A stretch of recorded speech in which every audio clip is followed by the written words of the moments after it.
दोस्तों, एक शादीशुदा महिला के साथ बुरी तरह से जबरदस्ती की जाती है, फिर उसके बाद उसकी दर्दनाक ढंग से हत्या कर दी जाती। ये केस अपने आप में बहुत ही ज्यादा पेचीदा था क्योंकि इसे सुलझाने में 2 राज्यों की पुलिस को काफी समय लग गया।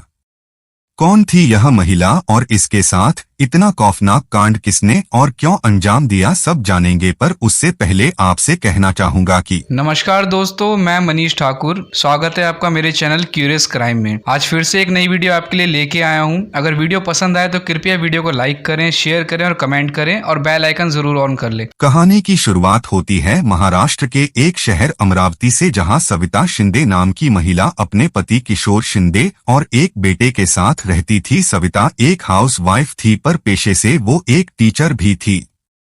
उसका पति बैंक में मैनेजर के पद पर काम करता था और बेटा तीसरी क्लास में पढ़ रहा था। रोजमर्रा की तरह सुबह उसका पति ऑफिस जाते समय अपने बेटे को स्कूल छोड़ता हुआ जाता था। उसके बाद सविता एकदम अकेली रहती थी और घर का काम काज किया करती थी। एक आध बार वो बाहर मार्केट भी जाया करती थी घर का सामान लेने।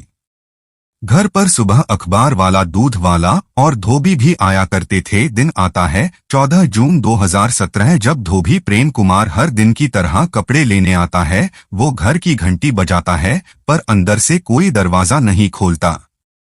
वो लगातार कई मिनट तक वहीं आवाज भी लगाता है और उसकी आवाज सुन के पास की एक पड़ोसन, जिनका नाम शालू था, वो भी वहां आ जाती है। धोबी प्रेम उसे सारी बात बताता है और शालू भी सविता को आवाज लगाने लगती है। जब काफी देर हो जाती है तो शालू सविता के पति किशोर को कॉल करके सारी बात बताती है।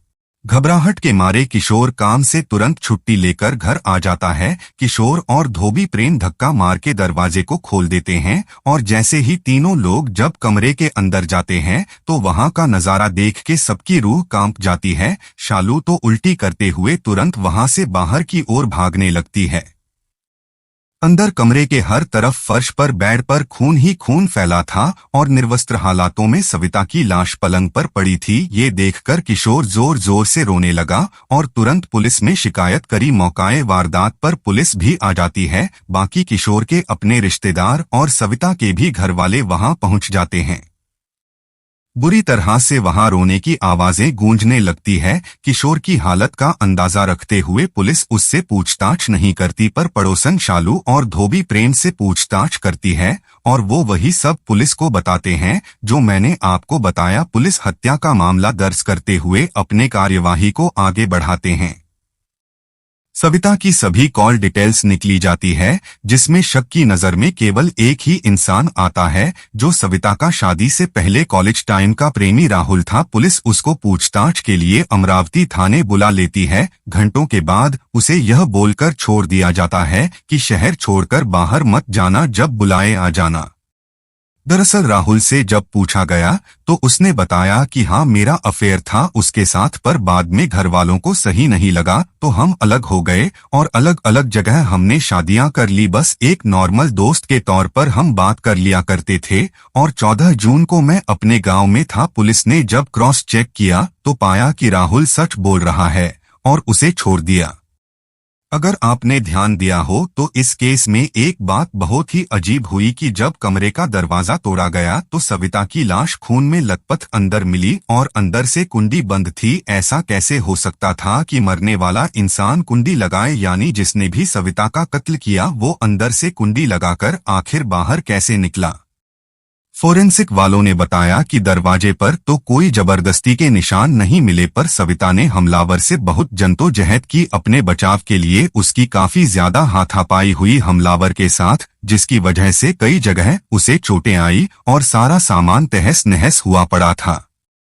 छाती में 8 से भी ज्यादा बार चाकू मारने की वजह से फेफड़े और नाजुक नसों में गहरे घाव बन गए और हद से ज्यादा खून निकलने की वजह से उसकी मौत हुई। पर मरने से पहले उसके साथ रेप भी किया गया। पुलिस इस केस को हर एंगल से जांच रही थी कि कोई भी सुराग छूट न जाए।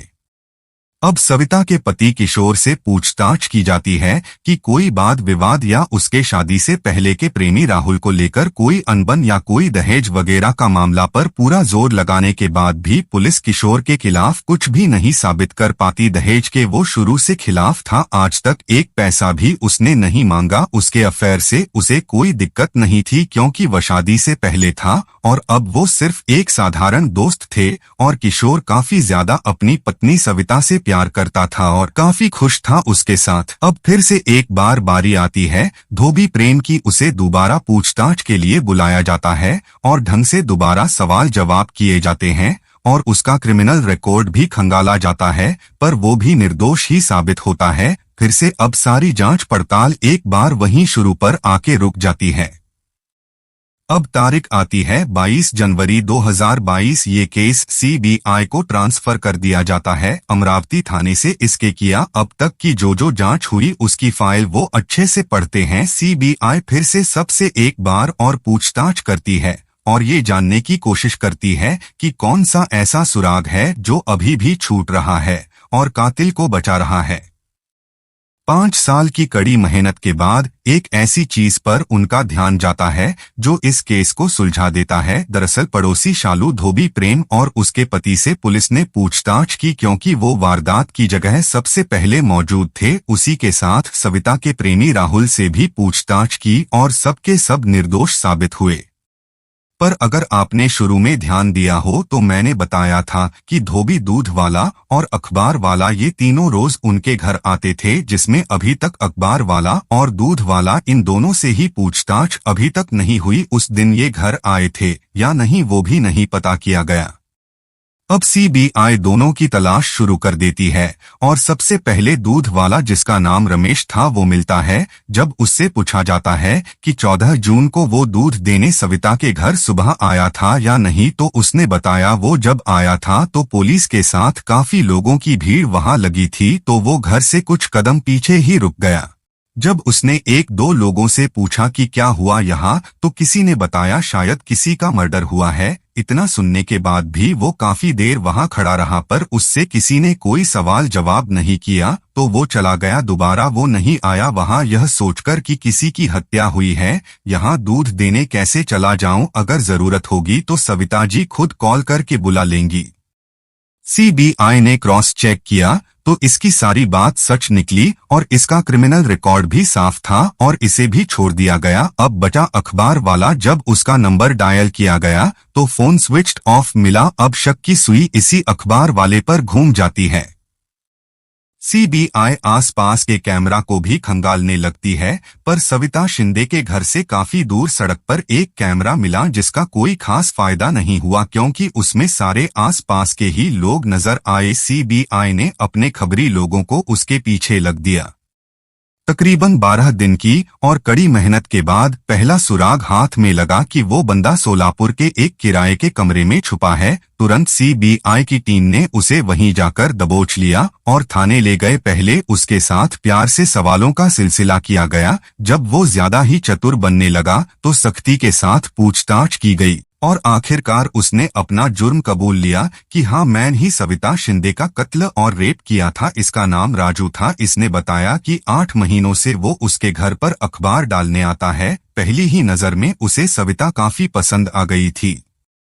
दिन रात वो उसी को पाने का सपना देखने लगा था। वो चाहे किसी के घर अखबार डालता या नहीं, पर सविता के घर जरूर डालता था। सविता बस एक नॉर्मल तरीके से उससे कभी कभार हंसी मजाक कर लिया करती थी। राजू ने कई बार इशारों में सविता को ये बताने की कोशिश की थी कि वो उसे पसंद करता है, पर उम्र में छोटा है सोचकर सविता ने उसकी बातों को नजरअंदाज कर दिया करती थी। 13 जून की रात में राजू अपने दोस्तों के साथ बैठकर देर रात शराब पीता रहा और बोलता रहा कि कल वो सविता के घर जाएगा और उससे अपने प्यार का इजहार कर देगा। अगर वो मान जाती है तो किशोर को तलाक देकर वो शादी कर लेंगे और अगर नहीं मानी तो देख लूंगा क्या करना है आगे। सुबह भी राजू काफी ज्यादा शराब के नशे में सविता के घर गया। जब उसने गेट खोला और पाया कि ये तो ज्यादा ही नशा करके आया है, तो उसने उसे डांट लगाते हुए कहा कि यहाँ से चले जा, कोई अखबार नहीं चाहिए मुझे। राजू उसे लड़खड़ाते हुए बोलता है कि वो उसे पसंद करता है और शादी करना चाहता है। इतना सुनते ही सविता के पैरों तले जमीन खिसक जाती है कि तू बोल क्या रहा है, अपनी उम्र देख, मुझसे छोटा है और मैं एक शादीशुदा पढ़ी लिखी औरत, मैं तुझसे शादी करूंगी, जाता है या शोर मचाऊं। इतना सुनते ही सविता गेट बंद करने लगती है। बहुत जोर से राजू दरवाजे पर लात मारता है जिससे वो पीछे की ओर फर्श पर गिर जाती है। तुरंत उठकर वो किचन की तरफ भागती है। राजू भी उसके पीछे भागता है। वो किचन से चाकू उठा लेती है। चाकू से वो उसे डराती है कि चला जा वरना मार दूंगी, और अपना बचाव करती है। राजू के सर पर जिद सवार थी कि वो सविता को अपने प्यार के लिए मना के रहेगा। देखते ही देखते उनकी हाथापाई शुरू हो जाती है जिसमें 2-3 जगह राजू को चाकू से घाव लग जाते हैं।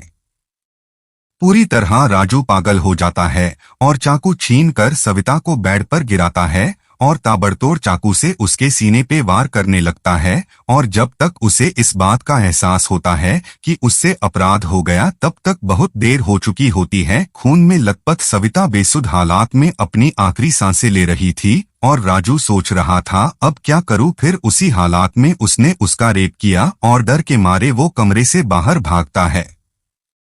फिर कुछ देर बाद वो यह सोचकर वापस आता है कि अगर ये बच गई तो वो पकड़ा जाएगा, पर गेट अंदर से बंद था। ये देखकर वो हैरान हो जाता है कि गेट अंदर से कैसे बंद हुआ। फिर वो वहां से भाग के सोलापुर चला जाता है। अंदाजा यह लगाया गया कि राजू के कमरे से बाहर निकलने के बाद बची कुची अपनी आखिरी सांसें ले रही सविता ने डर के मारे हिम्मत करके खुद से गेट बंद कर लिया था और उसी पलंग पर जाके गिर गई या फिर लेट के मर गई।